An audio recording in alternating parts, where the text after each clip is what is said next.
Hello, I'm Tim Moody, President and CEO of Pan Global Resources. We're an exploration company focused on copper in Spain, but we're as well as some other associated metals. So exciting project with 3 drill rigs turning. Yeah, exciting year ahead.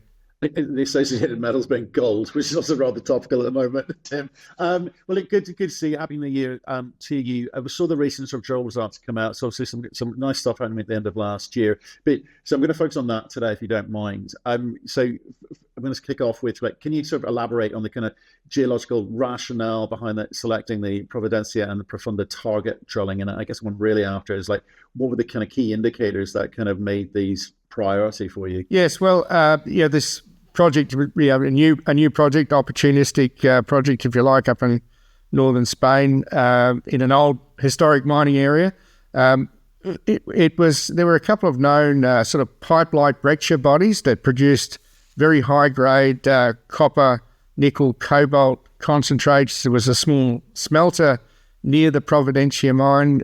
This was mining that sort of ended in about 1930. So we had indications of high-grade mineralization in these sort of pipe-like breccia bodies, which are sort of not that well understood or even perhaps recognised in Spain. So it was the grades that attracted us, and we had some underground sampling results, and that was sort of confirming, there were indeed pretty high grades. We're talking multi% copper plus nickel, cobalt, and other metals.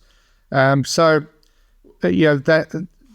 2 old mines, Profunda and Providencia, were clear focuses within a much larger area of mineralites that we currently hold. So, they were obvious centres, but we recognise the potential that these things are probably not alone. There's probably more of them. There's a lot of metal in there. Can you give us some indication of some of the grades that you've been finding for the recent drill results? Well, we haven't got any drill results yet. So we've got the first drill rig in position at the Providencia target. It's never been drilled by anyone ever before. So that's why it's pretty exciting.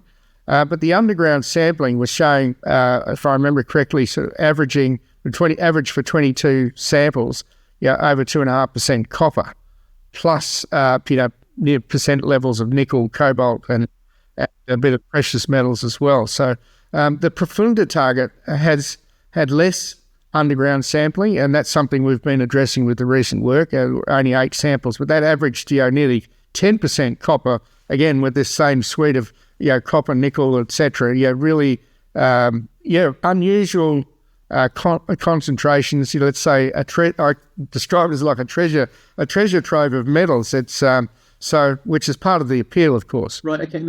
So given these sort of high grade, these are exceptionally great numbers you're giving us with the copper and gold and the other metals in the soil and the rock samples. I mean, how do you plan to kind of refine your drill targeting and sort of optimize this resource expansion that you're looking at? Yeah. So in the first step we did, we selected a sort of reasonable size area. We covered that with a grid portable XRF soil geochemistry program, and that sort of clearly highlighted those 2 target areas, Profunda and Providencia, and actually showed that they may be more extensive. So based on that, we then zeroed in on the Providencia target, and we did a more detailed soil geochemistry program, and we put those results out a couple of weeks ago. And that showed, well, there was 200 samples collected. These were samples sent to the laboratory, so very high confidence results. And 25% of the samples came back with more than a gram gold.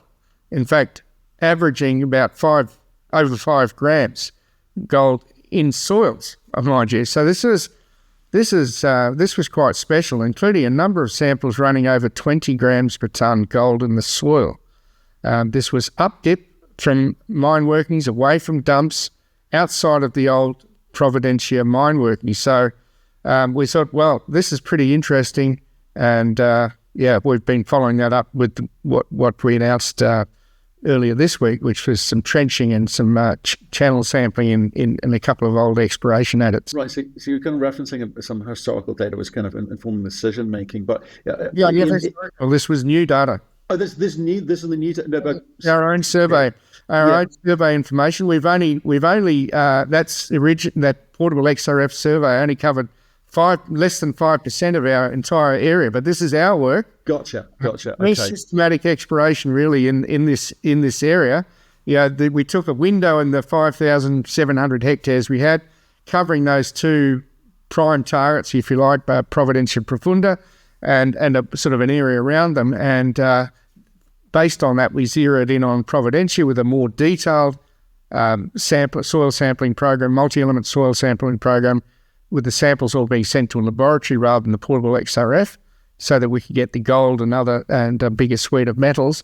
And so that's sort of really highlighted that the potential extended, the footprint of the mineralization, if you like, extended far beyond the original underground, and near surface mine workings at Providencia. Okay, and are there other kind of breccia-hosted deposits in the region that you're able to kind of compare yourself to? Yes, well, it's the Profunda one, obviously, and we've got some indications of maybe one or two others from some old work that was done by CM Calso.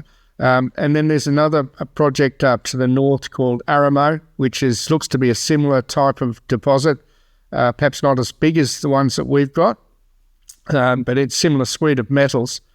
So there are some of these known, but it's not. It's a sort of an overlooked area, if you like. Not many people were even aware of these things, But look, Providencia and Profunda were Spain's highest grade cobalt mines, but so never in addition to the copper and nickel. Okay, and are you sort of aware of I guess are there any sort of unexpected geological formations that you're aware of, and how that may affect your drill planning? No, look, at this stage, the first two drill holes we planned at Providencia were we actually planned those late last year. And they were really designed to do, it was just two shallow holes, one to go through the breccia pipe, trying to avoid hitting any mine workings and so on, and another drill hole to go underneath it to test the extension. And we had some geophysics that suggested that it has this sort of vertical continuity. So the first hole, so we started the first hole a couple of weeks ago with the drill rig targeting underneath the breccia pipe, and we've been hit by sort of quite a lot of snow. So at the moment we can't actually get back to the drill rig. We've drilled about 30 or 40 meters, and we haven't been able to get back in because of the sort of half a meter or so snow cover. Snow in Spain, my goodness. Right. Tell us about this work that you're talking about, this mineralization continuity or kind of grade distribution work that you're looking to do, and why it's important. Yeah. So look. So if I step back a little bit, so we had the old mine workings. We went up there and we did some geological mapping, and during that process, you sort of mapped alteration around the breccias, the old mine workings. Showed a very clear zone of strong dolomitization around the mine. And during that process, there were some rock grab samples collected of outcrop in the area. And it was actually one of those samples that came back with sort of 10 grams gold. And so, we didn't know about that because there was no history of gold extraction at these mines or any other evidence of any sort of systematic exploration or whatever for gold in that area. So so then we said, okay, well look, we better cover this with a soil geochemistry program and cover the two areas, and hence that's what we did. And of course we got this pretty spectacular geochemistry over the Providencia area, not just gold I should add, but other metals. And we've followed that up with the trenching, which gives you a sort of these are continuous channel samples within its surface, if you like. Non-selective. They're just across this area of alteration where the geochemistry was, and then there were two old adits that were uncovered during the mapping. We were able to get into those and sample, do a continuous channel sample. You saw cut channel sample along the walls of those two adits, and hence we got these pretty spectacular results from that that work that we announced on Tuesday. Right. Okay, and in terms of this work to kind of extend or trying to understand the extension of the mineralized zones, what other kind of geological work are you going to be doing in terms, whether it be electromagnetic or polarization, etc.? No, it's a good question. So look, just to recap those results, and we got one of these what we call Gallery 1. This was sort of horizontal at it. Just looked to me an exploration at it. 37 meters of 3.1 grams gold. Starting in 4 grams gold, finishing the end sample at the northern end was 6.5 grams gold. So pretty nice intersection. And that we had the surface trenching and soil sampling and etc. was showing that a good fit with the I guess the stratigraphy and the dolomite alteration, etc. That's suggesting that the full width of the mineralisation was not cut by that old adit. And there's no evidence that they were exploring for gold. It looks like they were just sort of probing to see if they could find some more extensions of the copper or something there. But anyway, so at this stage, what we're seeing in terms of controls, we've got this sort of pipe-like breccia body, which was the focus of the old mines. And then we have some sort of steep dipping limestone stratigraphy, if you like. And it does seem to be some relationship to the stratigraphy in terms of some horizons being better mineralised than others, but in that old gallery with 37 metres of 3 grams gold, the whole gallery is mineralised. It's got gold in it. So yes, there is some stratigraphic control. It looks, based on the two galleries, that the gold is increasing towards the breccia pipe, and as I say, coincides very strongly with the strong alteration and brecciation that we're seeing as well. So at the moment, geological controls, we're still early days, of course, but we're starting to see a picture here, vertical breccia pipe, stratigraphy coming off that with some, a hydrothermal system that's picking out more favourable units somewhat. Okay, so basically what we're seeing at the moment is the kind of soil anomalies and trenching kind of providing kind of clear vectors towards higher grade mineralization. But when do you start, is there going to be a shift towards deeper drilling to try and understand the potential down depth? So we also got a trick with the surface sampling, again showed gold and other metals at surface as well. One of the easternmost trenches came back with 20 odd metres of 1.7 grams gold at surface. Just a shallow, just remove the soil cover and take a channel sample at the base of this trench. So that's also a pretty nice indication of what the potential is. So based on the new results we put out this week, we're going to expand the drill program by another 3 holes, testing underneath that gallery, the adit channel sampling result, and another one underneath that trench result further to the east. So, the idea of that is to try and see, well, what's going on underneath those, and try and get a better understanding of the distribution and continuity of the mineralisation. And look, with the drilling, we'll be able to cut a much wider section of the stratigraphy as well. So, we may see, and I think we've got potential at based on the sampling in the adit with the 37 metres, that the true width of the mineralisation could be more like 50 metres. So that's what we'll test with the drill rig. Okay, so you're trying to basically evidence this sort of larger mineralised system, yes, beyond the breccia pipes here. So what are your expectations with regards to that kind of continuity of mineralisation? Given what you're seeing to date, and how do you get after it? Very good question. So the advantage of this channel sampling in the old adit is you're sampling hard rock, and being a twin saw cut, continuous sample, it's like a drill hole. So I think we've already got a very good feel for the continuity. So what we really want to know is, does it continue again a bit further, a bit below that?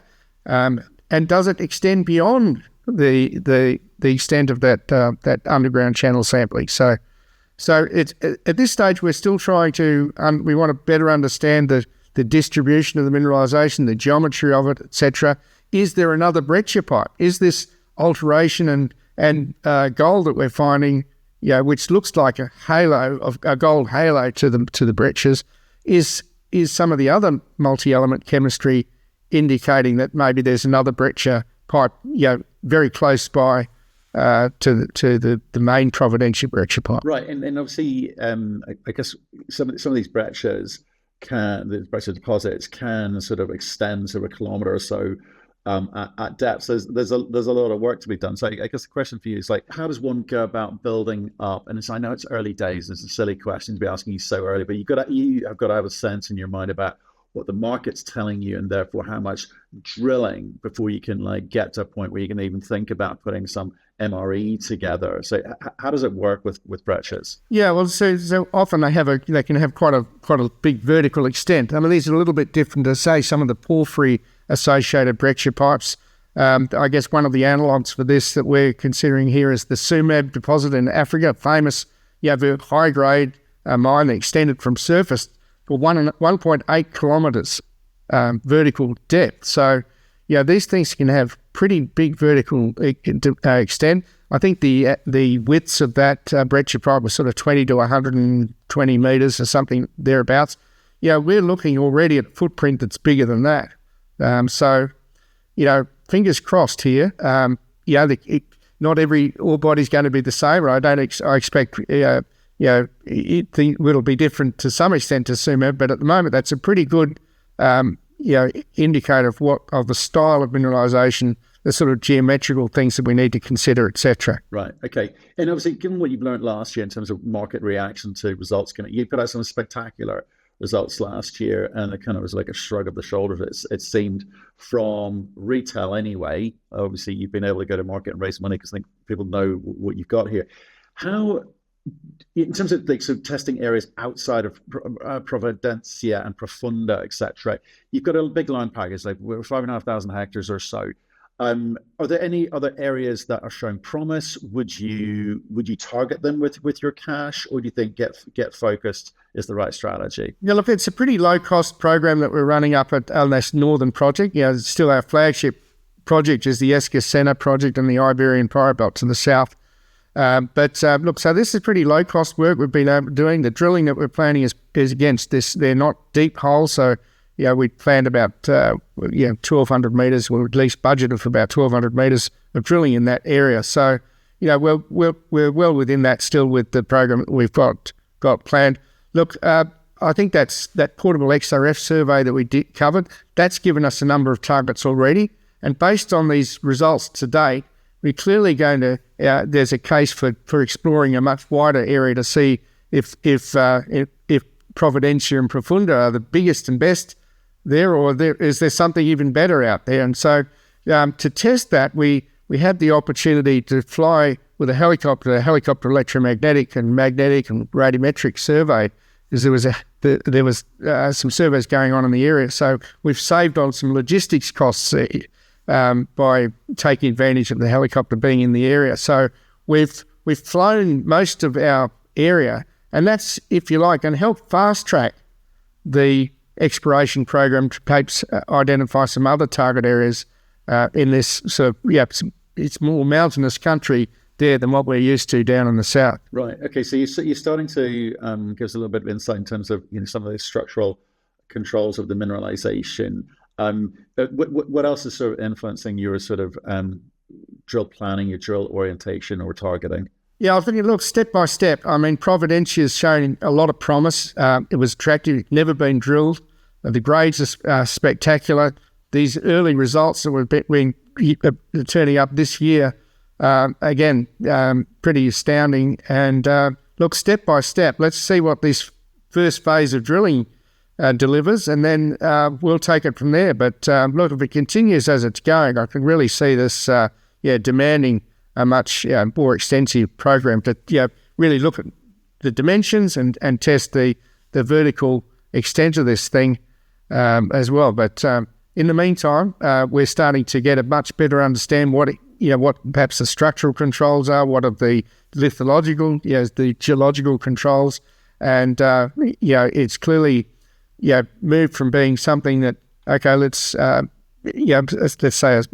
the opportunistic target, a low cost program, to being something that actually this might demand much more work. So step by step, let's move the project forward. But okay, well, talking of steps, in terms of how you kind of plan the kind of the step out drilling, what are you looking at? Because obviously some people don't like to be put themselves in a position of being slightly disappointed by stepping out too far. How do you well, I think that again, it's not this. We're not sort of trying to get ahead of things. We're drilling underneath the gallery, this adit with the 37 meters. So I don't think we need to get too much smarter than that at this stage. Just drill underneath that. We're actually looking at a scissor hole from the other direction as well. So we'll get two shots at it. So that'll give us an idea, what is, as I say, what's the full extent of the mineralization? What's the continuity like? Does it go further? What are the geological controls, etc.? So I think that's a good step. And then the other drill hole, again, just drilling underneath that surface trench sample. There's no tunnel underneath that to tell us what's going on. So just drill a shallow hole underneath that and see how that continues as well at depth. So we're talking about drill holes less than 200 meters. So, Okay. And out of these results, so far, early days, I get it. But in terms of your expectations, we've been talking about La Romana and discoveries down in the south. You've jumped up to the north here, and it must have, I guess, been a pleasant surprise. No? Yeah. No. Look, it's, as I say, it's surprised us, finding this gold mineralization. We're still excited by the copper, lead, zinc, copper, nickel, cobalt mineralization. But now that we know there's some gold there, and we actually got some indication there's PGEs as well, with up to % levels of platinum plus palladium in the soils. So we've got to get those with the PGE analysis back yet as well. So look, it is very exciting for us. The team's really excited with those results. It's just a shame we got a lot of snow cover at the moment. Otherwise, we'd be crawling all over it. But look, we've still got a pretty busy, active program going on at the Escacena project in the south as well. So, we're not short of things going activity at the moment. There's clearly going to be a lot of news over the next few months. For sure. And I want to pop down south to talk about that. And so let's kind of wrap up with Carmenes. In terms of 2025, what are the kind of milestones, what are the kind of deliverables that we should be looking out for? Yeah, so look, we set out just to do that initial geochemistry and drilled at Providencia and initial drill holes at Profunda as well, hopefully. And then we'd take a decision what's the next step after that. So we've already done a lot of that, and now we're just waiting for the drill results. We've got the sampling and results to come from the follow up at Profunda yet. That'll come out over the next few weeks as well. So those two targets on their own are going to keep us busy. But in the targeting work got to try and find whether those are the biggest and best yet, or are there more of them? That work will continue through the year. So let's see what the drill results deliver for us there, and then we'll look at what the next step will be in terms of a more extensive drill program potentially. Okay, some pretty good numbers coming out of there, so I'm excited to kind of hear back from you on that one. Let's head down to Sevilla, down in the south, at the Escacena project. What's happening there? Yeah, so we've got, as I said, we announced a pretty aggressive exploration program this year. We felt we had a productive last year. In 2024, we delivered some good results, but the market was pretty hard, pretty tough the last 2 years for juniors. But we felt the time was right. We did a financing late last year, which was very successful. Attracted a lot, more institutional and some strategic investment in the companies. Raised $7 million when we went out for $2 million. So that gave us the money, the runway, if you like, to be able to launch a more aggressive exploration program in the south. So we've got 2 drill rigs going and testing two things. One is to try and delineate and extend the higher grade mineralisation at Laramana off near surface off to the west, ahead of putting out a resource later this year. And the other objective is to test a number of other new targets like Bravo, but also we have a number of others as well. So, we recognise that whilst Laramana is important, it's a solid foundation for us. It's still got plenty of upside on its own. We think it will be a mine, but to give us the scale, make another discovery. That's a really strong value driver as well for the share price. That's how you can quickly get a multiple on your share price if you start make another discovery, have another good hit on one of these other targets, whether it's Bravo or one of the others. Most of these targets are blind, so you don't have much at the surface to go by, and you're relying a lot on geophysics most of the time, so you never know what you're going to get. Let's talk about a bit of money, if you don't mind. Look, you went out for 2, came back with 7. You came out with deeper pocketed investors, whilst retail perhaps not enjoying themselves in the markets at the moment. The institutional boys and girls, and I guess the more experienced money is.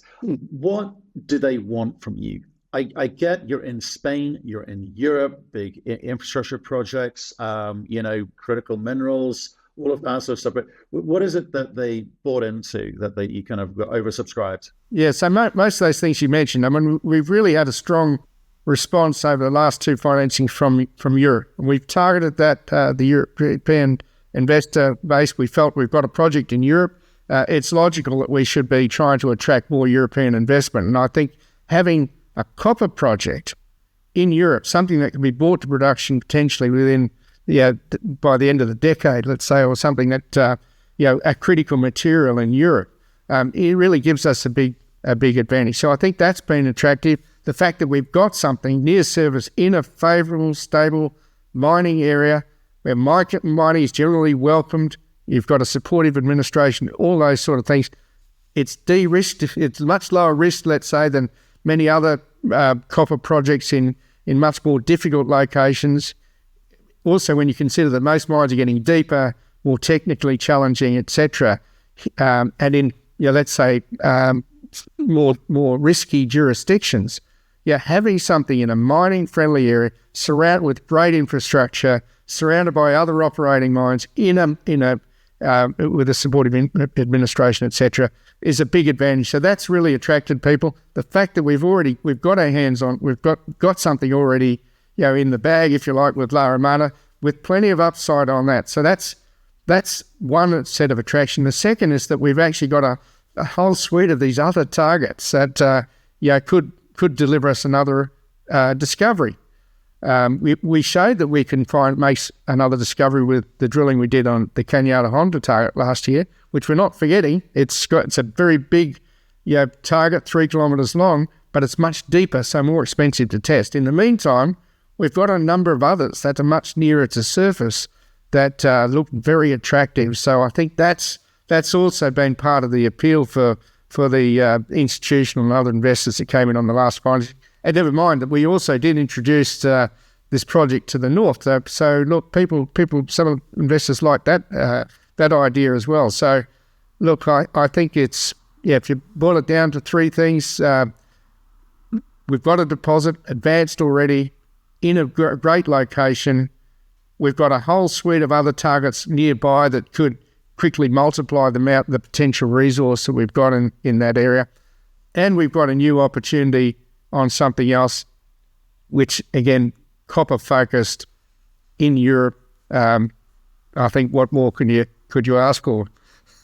That's what I think is the story. Well, it's more than, sometimes when I ask this question of CEOs and they say, jurisdictional, great jurisdiction, etc., it's never been more important than now. In the sense, we've seen a lot of blow-ups over the past couple of years because of jurisdictional risk in countries where you wouldn't expect to see, and I will include Western Australia, if some CEOs would argue, where it's important that the miners can get on with the job of actually building mines and focus on that and not looking over the shoulder for what may come along with NGOs or governments or politics, etc. So no, I hear you. Okay, great 3 reasons, but short term, what are we looking out for? What are we going to see next from you? Yeah, so we've got, as I say, 2 drill rigs turning, testing new targets. So we will have drill results from Laramana and also from the some of these other targets we're drilling ahead. We should have a drill rig on Bravo pretty soon. We've been sort of somewhat delayed because of weather. They've had a lot of rain this year. We wanted to finish an IP survey at Bravo so that we could best position the drill rig. So we've just about finished that IP. We've actually had to extend a little bit of it because we saw a target off the end of one of the lines. But we're already interpreting all that data now. I expect we'll be drilling, if not by the end of this month, very early March. But Bravo's still a high priority for us, but it's just one of several, as you know. So lots of drill results to come, really from Laramana. Second half of the year, probably we're looking at the resource, for maiden resource for Laramana as well. That's something we didn't even talk about today. We'll talk about it next time. Tim, appreciate your time today. I know you've got a dash, so we'll see you soon. Thanks, Matt.